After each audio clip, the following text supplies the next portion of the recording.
नमस्कार दोस्तों। मैं हूं अभिषेक और आज मैं बात करने जा रहा हूं लेखक फणीश्वर नाथ रेणु द्वारा लिखी गई पाठ जिसका शीर्षक है इस जल प्रलय में। तो चलिए दोस्तों, शुरू से इस पाठ को समझते हैं। लेखक बताते हैं कि उनका गांव एक ऐसे इलाके में है जहां हर साल पश्चिम, पूरब और दक्षिण की कोसी, पनार, महानंदा और गंगा नदी की बाढ़ से पीड़ित प्राणियों के समूह आकर शरण लेते हैं। सावन भादों में लोग ट्रेन की खिड़कियों से विशाल और सपाट पड़ती, मतलब ऐसा जमीन जो जोती बोई ना जाती हो, उस पर गाय, बैल, भैंस और बकरों के हजारों झुंड देखकर ही बाढ़ की खौफ का अंदाजा लगाते हैं। पर्वतीय क्षेत्र में जन्म लेने के कारण लेखक अपने गांव के ज्यादातर लोगों की तरह तैरना नहीं जानता था, लेकिन 10 वर्ष की उम्र से पिछले साल तक बॉय स्काउट, स्वयं सेवक, राजनीतिक कार्यकर्ता या राहत कार्यकर्ता की हैसियत से बाढ़ पीड़ित क्षेत्रों में लेखक काम करता रहा है। और रही बात लिखने की, तो लेखक अपने हाई स्कूल में बाढ़ पर लेख लिखकर प्रथम पुरस्कार पाने से लेकर धर्मयुग में कथा दशक के अंतर्गत बाढ़ की पुरानी कहानी को नए पाठ के साथ प्रस्तुत कर चुका है। जय गंगा, डायन कोसी, हड्डियों का पुल जैसे रिपोर्टाज, मतलब किसी घटना का आंखों देखा वर्णन के अलावा लेखक के कई उपन्यासों में बाढ़ की विनाश लीलाओं के कई सारे चित्र अंकित हुए हैं। लेकिन लेखक को गांव में रहते हुए बाढ़ से घिरने, बहने, एकाएक गिरने और सुख दुख का अनुभव कभी नहीं हुआ। दरअसल वह घटना पटना शहर में सन 1967 में ही हुआ था, जब 18 घंटे की लगातार वर्षा के कारण पुनपुन नदी का पानी राजेंद्र नगर, कंकड़बाग और बाकी निचले हिस्सों में घुस आया था। यानी लेखक ने बाढ़ को सहा है, और वो भी एक शहरी आदमी की हैसियत से। इस बार जब बाढ़ का पानी प्रवेश करने लगा तो पटना का पश्चिमी इलाका छाती भर पानी में डूब गया। तो लेखक अपने घर में ईंधन, आलू, मोमबत्ती, दिया सलाई, पीने का पानी और काम्पोज की गोलियां जमा करके बैठ गए और फिर इंतजार करने लगे। फिर लेखक ने सुबह यह सुना कि राजभवन और मुख्यमंत्री निवास जल में डूब गया है, और दोपहर में यह सूचना मिली कि गोल घर जल से घिर गया है। और 5 बजे जब लेखक कॉफी हाउस जाने के लिए निकला तो रिक्शे वाले ने हंसकर कहा, अब कहाँ जाइएगा, कॉफी हाउस में तो काफी पानी आ गया होगा। फिर लेखक ने उस रिक्शे वाले से कहा, चलो पानी कैसे घुस गया है वही देखना है। यह कहकर लेखक रिक्शा पर बैठ गए, और लेखक के साथ में नई कविता के एक एक्सपर्ट लेक्चरर आचार्य कवि मित्र थे, जो कि उनकी निरंतर विचारहीन और टेढ़े मेढ़े गद्यमय आत्मभाषण से कभी बोर नहीं होते थे।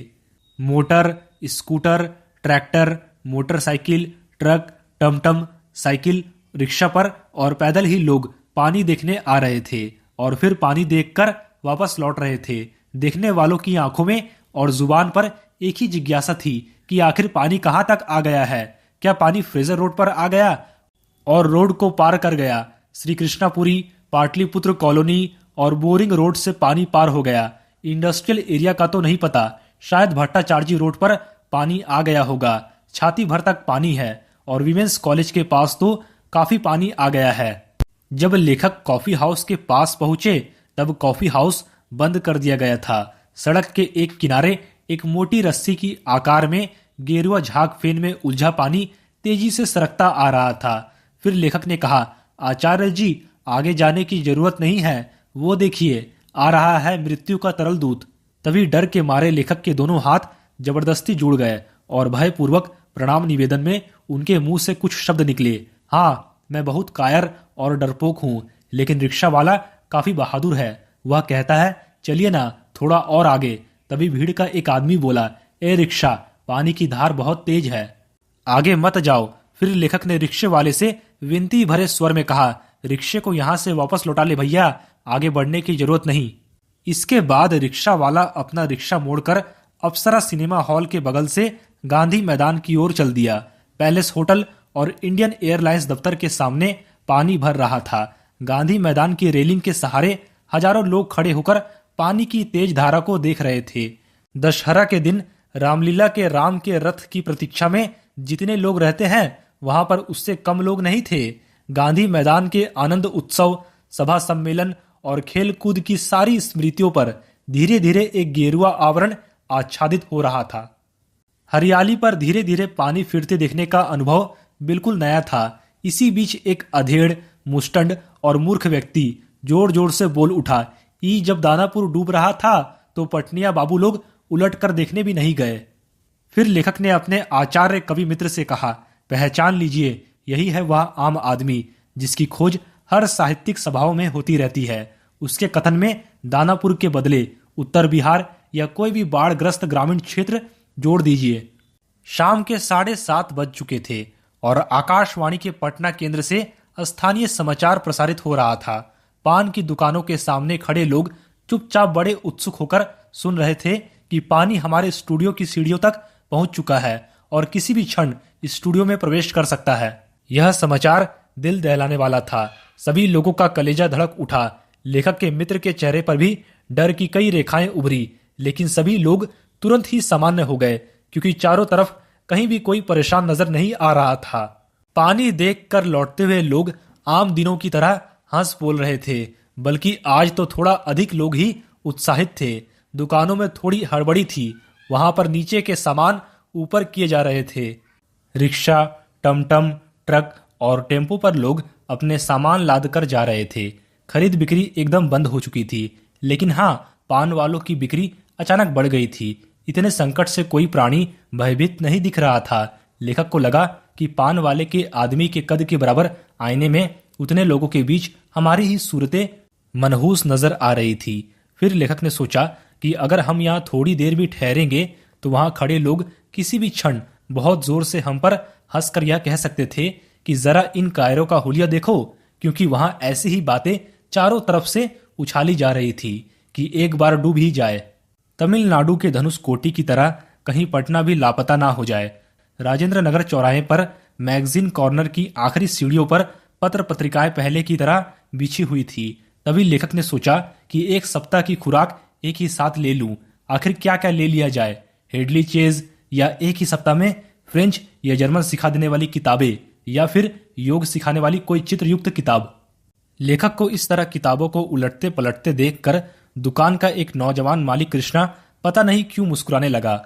वह किताबों को छोड़कर कई सारे हिंदी, बांग्ला और अंग्रेजी सीने पत्रिकाएं लेकर चला गया और अपने मित्र से विदा होते हुए कहा, पता नहीं कल हम कितने पानी में रहे थे। फिलहाल जो व्यक्ति पानी में कम रहेगा वह ज्यादा पानी में फंसे मित्र की मदद करेगा। फ्लैट में जब लेखक पहुंचा ही था कि अचानक जनसंपर्क की गाड़ी भी लाउड स्पीकर से घोषणा करती हुई राजेंद्र नगर पहुंच गई। गोलंबर के पास कोई भी आवाज चारों बड़े ब्लॉकों की इमारतों से टकराकर मंडराती हुई 4 बार गूंजती है।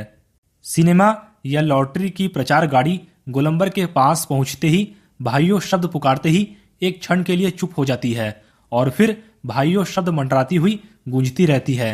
एक जवान रिक्शा वाला है जो कि अक्सर रात के सन्नाटे में सवारी पहुंचाकर लौटते समय इस गोलंबर के पास तान युक्त स्वरों में गाता है, सुन मेरे बंधु रे ए न सुन मोरे मितवा वावा या। गोलंबर के पास जनसंपर्क की गाड़ी से ऐलान किया जाने लगा, भाइयों ऐसी संभावना है कि बाढ़ का पानी रात के करीब 12 बजे तक लोहानीपुर, कंकड़बाग और राजेंद्र नगर में घुस जाएगा, इसलिए आप लोग सावधान हो जाए। फिर लेखक ने गृह स्वामिनी से पूछा, घर में गैस है या नहीं। फिर गृह स्वामिनी ने कहा, बस उसी का डर है, जल्द ही खत्म होने वाला है। दरअसल सिलेंडर में मीटर की तरह कोई चीज नहीं होने से कुछ पता नहीं चलता, लेकिन 1 या 2 दिन का कोयला है और स्टोव भी है, मगर किरासन एक ही बोतल है। फिर लेखक ने कहा, आपके पास जो भी है मीटर उटर की तरह कोई चीज नहीं होने से पता नहीं चलता कि कोई चीज कब आ धमके। पूरे राजेंद्र नगर में सावधान सावधान की ध्वनि कुछ देर तक गूंजती रही। ब्लॉक के नीचे की दुकानों से सामान हटाए जाने लगे। लेखक के फ्लैट के नीचे के दुकानदार ने पता नहीं क्यों इतना कागज इकट्ठा करके रखा था।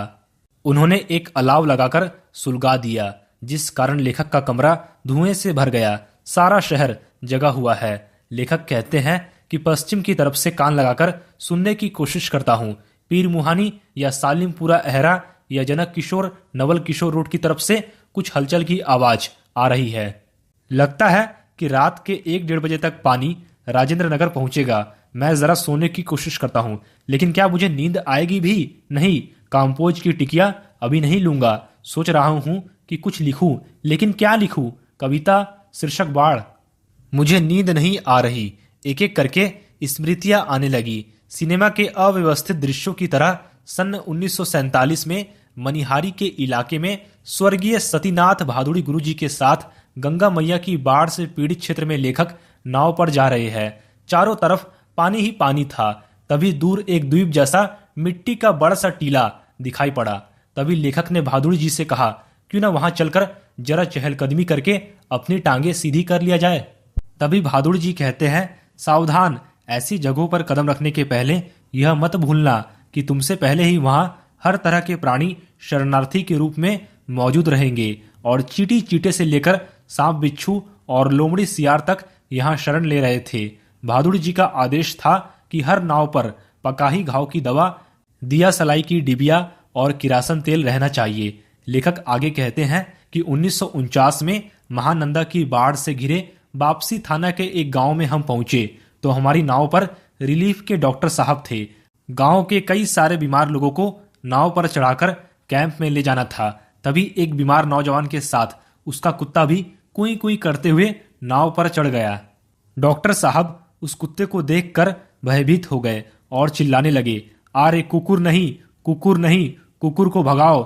फिर वह बीमार नौजवान तुरंत पानी में उतर गया और कहने लगा, हमारा कुकुर नहीं जाएगा तो हम भी नहीं जाएंगे। फिर वह कुत्ता भी छपाक करके पानी में गिर गया। दरअसल वह कुत्ता यह इशारा करना चाहता था कि अगर हमारा आदमी नहीं जाएगा तो हम भी नहीं जाएंगे। लेखक कहते हैं कि परमान नदी की बाढ़ में डूबे हुए एक मुसहरों की बस्ती में हम राहत बांटने गए थे। तभी खबर मिली थी कि वे लोग कई दिनों से मछली और चूहों को पकाकर खा रहे हैं। लेकिन जब हम टोले के पास पहुंचे तो ढोलक और मंजीरा की आवाज सुनाई पड़ी और आगे जाकर देखा तो एक ऊंची जगह पर मंच बनाकर स्टेज की तरह बनाया गया है और वहां पर बलवाही मतलब लोक नृत्य हो रहा था। वहां पर एक व्यक्ति लाल साड़ी पहनकर दुल्हन का हाव भाव दिखला रहा था। वह घर छोड़कर मायके की ओर भागी जा रही है और उसका घरवाला उसको मनाकर रास्ते से लौटाने गया है। तभी एक ढोलक पर तेज गति से ताल बजने लगा। कीचड़ पानी में लथपथ भूखे प्यासे नर नारियों के झुंड में मुक्त खिलखिलाहट लहरें लेने लगती है। बलवाही नाच की बात उठते ही लेखक को अपने परम मित्र भोला शास्त्री की याद हमेशा क्यों आ जाती है। दरअसल एक बार 1937 में सिमरवानी शंकरपुर में बाढ़ के समय नाव को लेकर लड़ाई हो गई थी। लेखक उस समय बालचर था, मतलब बॉय स्काउट था। गांव के लोग नाव के अभाव में केले के पौधे का भेला बनाकर किसी तरह काम चला रहे थे और वही जमींदार के लड़के नाव पर हारमोनियम और तबला के साथ जल विहार करने निकले थे, मतलब नाव में बैठकर नदी या तालाब की सैर कर रहे थे। तभी गांव के नौजवानों ने मिलकर उनकी नाव छीन ली थी और फिर थोड़ी मारपीट भी हुई थी। जब 1967 में पुनपुन नदी का पानी राजेंद्र नगर में घुस गया था तो एक नाव पर कुछ सजे धजे युवक और युवतियों की टोली किसी फिल्म में देखे हुए कश्मीर का आनंद लेने के लिए निकले थे। नाव पर स्टोव जल रहा था और उस पर केतली चढ़ी हुई थी। बिस्कुट के डिब्बे खुले हुए थे और एक लड़की प्याली में चम्मच डालकर एक अनोखी अदा से नेस्कैफे के पाउडर को मथ रही थी। शायद वह एस्प्रेसो बना रही थी। वहीं दूसरी लड़की बहुत मन लगाकर कोई चित्रयुक्त और रंगीन पत्रिका पढ़ रही थी और एक युवक अपने दोनों पांवों को फैलाकर बांस की लग्गी से नाव को आगे की तरफ चलाने के लिए पतवार द्वारा जल को पीछे की ओर ढकेल रहा था। और वहीं दूसरा युवक पत्रिका पढ़ने वाली लड़की के सामने अपने घुटने पर कोहनी टेक कर कोई मनमोहक डायलॉग बोल रहा था। पूरे वॉल्यूम में बजते हुए ट्रांजिस्टर पर गाना आ रहा था। हवा में उड़ता जाए मोरा लाल दुपट्टा मलमल का होजी होजी। जब ब्लॉक के पास गोलंबर में नाव पहुंची थी कि अचानक चारों ब्लॉक की छतों पर खड़े लड़कों ने एक साथ किलकारियों, सीटियों और हंसी की वर्षा कर दी और इस गोलंबर में किसी भी आवाज की प्रतिध्वनि मंडरा मंडरा कर गूंजती है। उन बेढंगे युवकों की सारी प्रदर्शन प्रवृत्ति तुरंत गायब हो गई और युवतियों के रंगे लाल लाल होठ और गाल काले पड़ गए। नाव पर अकेला ट्रांजिस्टर था जो कि पूरे दम के साथ बातूनी था। नैया तोरी मझधार, होशियार होशियार, काहो राम सिंगार, पनिया आ रलो है, उहू ना आ रलो है, 2:30 बज गए हैं लेकिन पानी अब तक आया नहीं है, लगता है कहीं अटक गया है या फिर जहां तक आना था आकर रुक गया या फिर बांध पर लड़ते हुए इंजीनियरों की जीत हो गई शायद, या कोई दैवी चमत्कार हो गया। नहीं तो पानी कहीं भी जाएगा तो किधर से, रास्ता तो इधर से ही है। अक्सर चारों ब्लॉक के सभी फ्लैट की रोशनी जल रही है और बुझ रही है। सभी लोग जागे हुए हैं। कुत्ते एक साथ मिलकर रोते हैं और उन्हें राम सिंगार की मंडली डांट कर चुप करा देती है। इसके बाद लेखक को अचानक अपने उन मित्रों और सगे संबंधी की याद आ गई जो कल से ही पाटलिपुत्र कॉलोनी, श्री कृष्णपुरी और बोरिंग रोड के अत्यंत गहरे जल में घिरे हैं। जितेंद्र जी, विनीता जी, बाबू भैया और इंदिरा जी पता नहीं कैसे हैं, आखिर किस हाल में है वे। फिर लेखक ने शाम को एक बार पड़ोस में जाकर टेलीफोन करने के लिए चोंगा उठाया और बहुत देर तक कई सारे नंबर डायल करता रहा। उस जगह पर एकदम सन्नाटा था और वहां से कोई शब्द भी सुनाई नहीं दे रहा था। बिस्तर पर करवट लेते हुए लेखक को एक बार फिर मन में विचार आया कि कुछ लिखना चाहिए, लेकिन क्या लिखना चाहिए? कुछ भी लिखना संभव नहीं, और क्या जरूरी है कि कुछ लिखा ही जाए? फिर यादों को जगाऊं तो अच्छा, पिछले साल अगस्त में नरपतगंज थाना चकरदहा गांव के पास छाती भर पानी में खड़ी एक आसन्न प्रसवा हमारी तरफ गाय की तरह टुकुर टुकुर देख रही थी। नहीं, अब भूली बिसरी याद नहीं, बेहतर यह रहेगा कि आंखें बंद करके सफेद भेड़ों के झुंड देखने की कोशिश करूं। झुंड, लेकिन सभी उजले भेड़ अचानक काले हो गए। बार बार आंखें खोलता हूं और आंखें बंद करता हूं, भेड़ों के झुंड भूरे हो जाते हैं। उजले भेड़, काले भूरे, लेकिन उजले उजले गेहुए रंग के भेड़। इसके बाद लेखक को झकझोर कर जगाया गया और जब लेखक ने घड़ी देखा तो ठीक 5:30 बज रहे थे। सवेरा हो चुका था। लेखक अपनी आंखें मलता हुआ उठा और सामने देखा कि पश्चिम दिशा की ओर थाना के सामने सड़क पर मोटी डोली की आकार में मुंह में झाग फेन लेकर पानी आ रहा है, ठीक वैसा ही जैसा शाम को लेखक ने कॉफी हाउस के पास देखा था। पानी के साथ साथ खुशी से उछल कूद करता हुआ बच्चों का एक दल पश्चिम दक्षिण कोने पर दिनकर अतिथिशाला से और आगे तरफ बस्ती के पास। बच्चे कूद क्यों रहे हैं? नहीं, वहां बच्चे नहीं हैं, बल्कि पानी है। वहां मोड़ है, थोड़ा रुकावट है, इसलिए पानी उछल रहा है। पश्चिम उत्तर की तरफ ब्लॉक नंबर 1 के पास पुलिस चौकी के पीछे तरफ पानी का पहला रेल आया और ब्लॉक नंबर 4 के नीचे सेठ की दुकान की बाएं तरफ में लहरें नाचने लगी। यह देखकर लेखक दौड़ते हुए छत पर चला गया। चारों तरफ शोर, हंगामा, चीख पुकार और पानी के प्रवाह की कोमल ध्वनि थी। गोलंबर के गोल पार्क के चारों तरफ पानी नाच रहा है। पानी बहुत तेजी से बढ़ रहा है और इस पानी की धारा भी काफी तेज है। सामने की दीवार की ईंटें जल्दी जल्दी डूबती जा रही है। बिजली के खंभे का कुछ हिस्सा डूब गया और ताड़ के पेड़ का तना भी डूबता जा रहा है। लेखक कहते हैं कि यदि काश मेरे पास मूवी कैमरा होता और एक टेप रिकॉर्डर होता। बाढ़ तो बचपन से ही देखता आया हूं, लेकिन पानी का इस तरह आना कभी नहीं देखा। अच्छा हुआ कि यह पानी रात में नहीं आया, नहीं तो डर के मारे ना जाने मेरा क्या हाल होता। देखते ही देखते गोल पार्क डूब गया और हरियाली भी गायब हो गई। अब तो चारों तरफ पानी नाच रहा था। लेखक एक बार फिर कहते हैं कि काश मेरे पास एक मूवी कैमरा होता और एक टेप रिकॉर्डर होता तो क्या होता, लेकिन अच्छा है कि कुछ भी नहीं है। तो दोस्तों, इस वीडियो को लाइक और शेयर करके आप हमारा आत्मविश्वास बढ़ा सकते हैं और हमारे चैनल पर पहली बार आए हैं तो चैनल को सब्सक्राइब जरूर करें। धन्यवाद।